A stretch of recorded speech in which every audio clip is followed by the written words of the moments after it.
I signed up for a sleep study. I don't think I was asleep. The ad on Craigslist said, sleep study volunteers needed. $3,000 for 5 nights. Must have no history of sleepwalking, night terrors, or parasomnia. Must be willing to be monitored. Must be comfortable in enclosed spaces. $3,000 for 5 nights of sleeping. I was 2 months behind on rent and eating ramen for dinner 3 nights a week. I didn't even finish reading the listing before I applied. The response came within the hour. A form to fill out: medical history, sleep habits, emergency contact. Standard stuff, mostly. But the last question gave me pause. Do you consider your sense of self to be stable? I stared at that for a while. What does that even mean? I typed yes and submitted.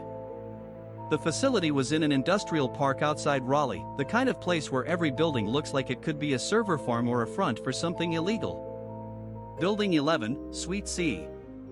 No signage. Just a gray door with a keypad. Dr. Reese met me in the lobby. She was maybe 50, with short gray hair and the tired eyes of someone who'd been doing this too long. She shook my hand, handed me a clipboard, and led me down a hallway that smelled like new carpet and rubbing alcohol. The study is straightforward, she said. You'll sleep in our monitoring room for 5 consecutive nights. We'll record your brain activity, eye movement, heart rate, and respiration. You'll have a private room with a bed, bathroom, and a call button if you need anything. What are you studying? Sleep architecture. Specifically, the transition states between waking and sleeping. The hypnagogic and hypnopompic phases. The what? She smiled. The moments when you're falling asleep and waking up. The in-between states. They're more complex than most people realize. The room was nicer than my apartment. Queen bed, white sheets, ambient lighting that could dim to complete darkness. A camera in the corner, which she pointed out immediately. A microphone on the nightstand. Electrodes that would be attached to my scalp, temples, and chest before each session. One rule, Dr. Reese said. If you wake up during the night and feel disoriented, press the call button. Don't try to leave the room on your own. Why? The hallways can be confusing in the dark. Night 1 was uneventful. I slept better than I had in months, actually. The bed was comfortable, the room was perfectly dark, and whatever the electrodes were measuring, they didn't bother me. I woke up feeling rested for the first time in recent memory. Dr. Reese reviewed the data with me over breakfast. She seemed pleased. You hit deep sleep within 12 minutes. That's excellent. REM cycles were textbook. So I'm a good sleeper. You're an exceptional sleeper, she said, and something about the way she said it made it sound less like a compliment and more like a diagnosis. Night 2 is when things shifted. I fell asleep normally. I dreamed something about a hallway, which I attributed to the facility's hallways being fresh in my mind. In the dream, the hallway was longer than it should have been. The lights were fluorescent but flickering at a frequency that made the walls seem to breathe. There were doors on both sides, all closed, and I was walking toward a door at the far end that was slightly open. I woke up at 3:33 a.m. The room was dark. The red light on the camera blinked slowly. Everything was normal. Except I could hear something. From the room next to mine, a room Dr. Reese had said was empty, I could hear someone breathing. Slow, measured breathing, perfectly synchronized with my own. When I held my breath, the breathing stopped. When I exhaled, it resumed. I pressed the call button. Dr. Reese arrived in under a minute, which meant she was already awake and nearby. The room next to me, I said. Someone's in there. She checked her tablet. That room is empty. What you're hearing is probably the HVAC system. These rooms share a ventilation duct. It was breathing. Rhythmic mechanical sounds are commonly interpreted as breathing, especially in the hypnopompic state. You were likely still partially asleep when you heard it. She was calm. Too calm.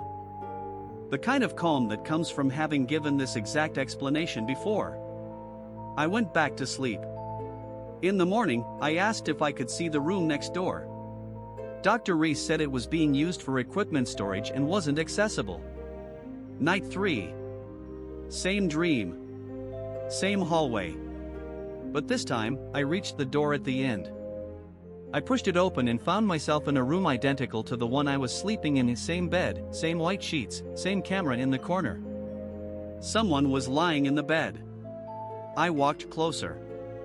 The person was lying on their back, perfectly still, with electrodes attached to their scalp and temples.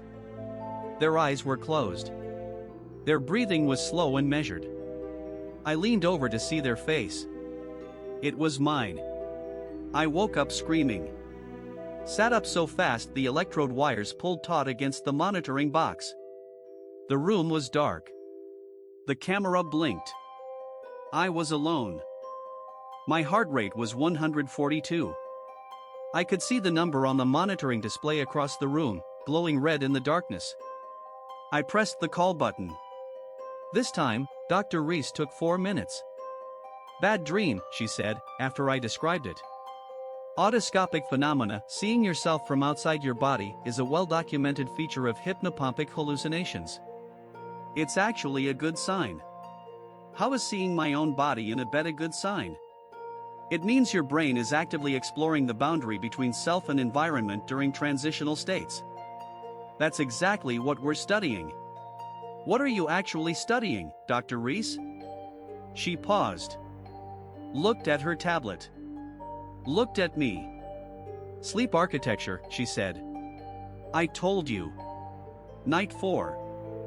I didn't want to go to sleep. I lay in the dark for over an hour, staring at the ceiling, listening. The room was silent. The building was silent. Too silent, no HVAC hum, no settling sounds, nothing. I must have fallen asleep eventually because I found myself in the hallway again. But it was different this time. The doors on both sides were open. In every room, someone was sleeping in a bed identical to mine. Every person had electrodes attached. Every person was me. Dozens of rooms. Dozens of me. All breathing in perfect synchronization. I walked down the hallway, looking into each room. The versions of me varied slightly. Some looked older. Some looked thinner. One had a scar on his forehead that I don't have. One was missing his left hand. One was sleeping with his eyes open, and when I stopped to look at him, his eyes tracked me. I ran. The hallway stretched. The fluorescent lights flickered faster. I could hear all of them breathing behind me, dozens of lungs expanding and contracting in unison. The sound grew louder and louder until it sounded like wind, like a storm, like something massive inhaling. I reached the end of the hallway. There was no door this time. Just a mirror. I looked into it, and I wasn't there. The hallway was reflected behind me, all the rooms, all the beds, all the versions of me, but in the space where I should have been standing, there was nothing. An empty gap in reality. I woke up on the floor. Not the floor of my room. The hallway. The actual hallway of the facility. I was standing, not lying, standing in the middle of the corridor, barefoot, in my sleep clothes, with the electrode wires trailing behind me like a leash. The door to my room was open. Dr. Reese was at the end of the hallway.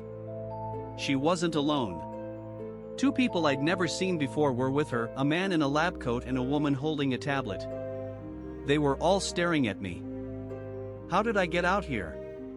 I asked. You said the door locks from the outside.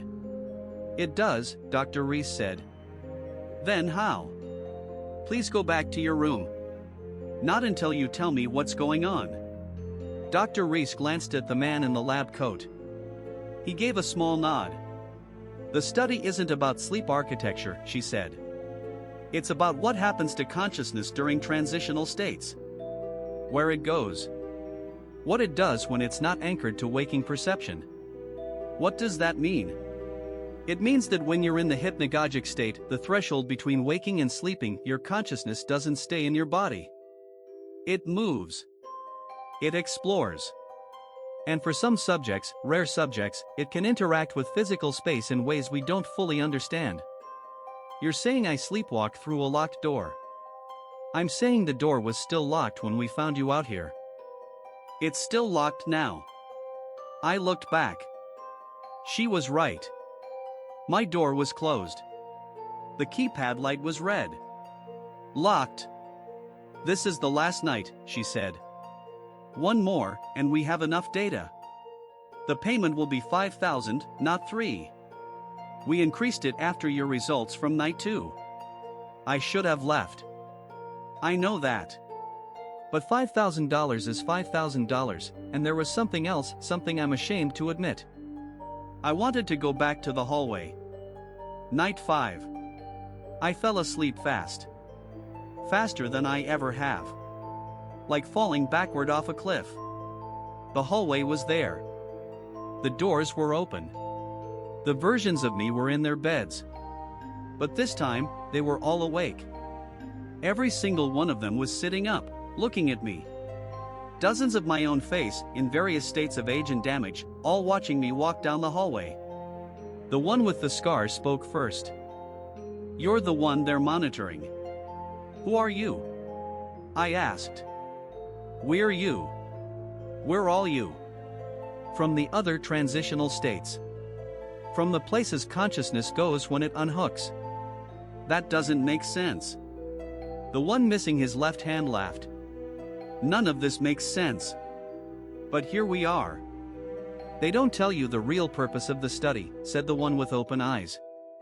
His voice was flat, empty. They're not studying where consciousness goes. They're studying how to keep it from coming back. What? Think about it. If consciousness can leave the body during sleep, what stops it from leaving permanently? What if they could identify the mechanism that anchors you to your body and remove it? I felt the hallway shift. The lights flickered. The breathing sound returned, all those lungs in unison, but this time it was slowing down. Getting quieter. You need to wake up, the scarred one said. Right now. Before they finished the recording. I don't know how. Yes, you do. You've done it every night. You just have to want to go back to your body more than you want to stay here. I closed my eyes. When I opened them, I was in my room. In bed. The electrodes were on my scalp. The camera was blinking.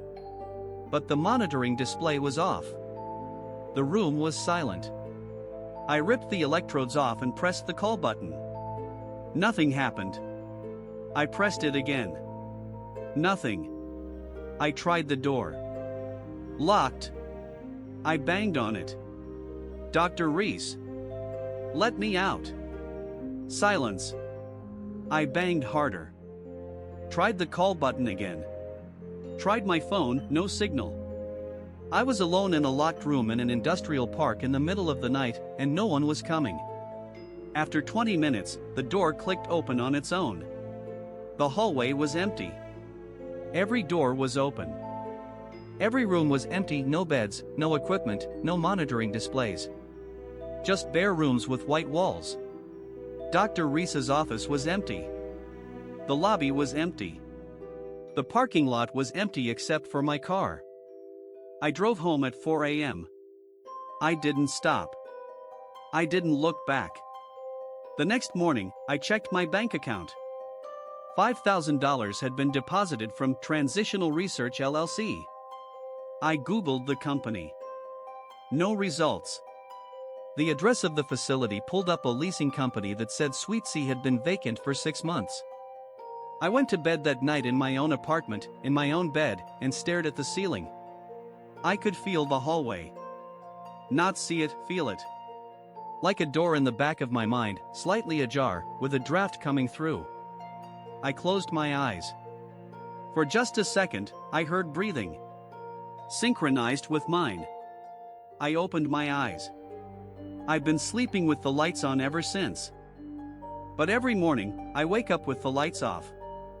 And every morning, the gap between where I fell asleep and where I am when I wake up gets a little wider. Last Tuesday, I fell asleep on the couch. I woke up in the backyard. This morning, I woke up in my car, parked outside an industrial park in Raleigh, in front of a gray door with a keypad. The door was open. Metadata. Niche, horror. Seed, a sleep study that isn't what it seems. Word_count, 2089. Model, Claude Opus 4-6. Generation_time, manual.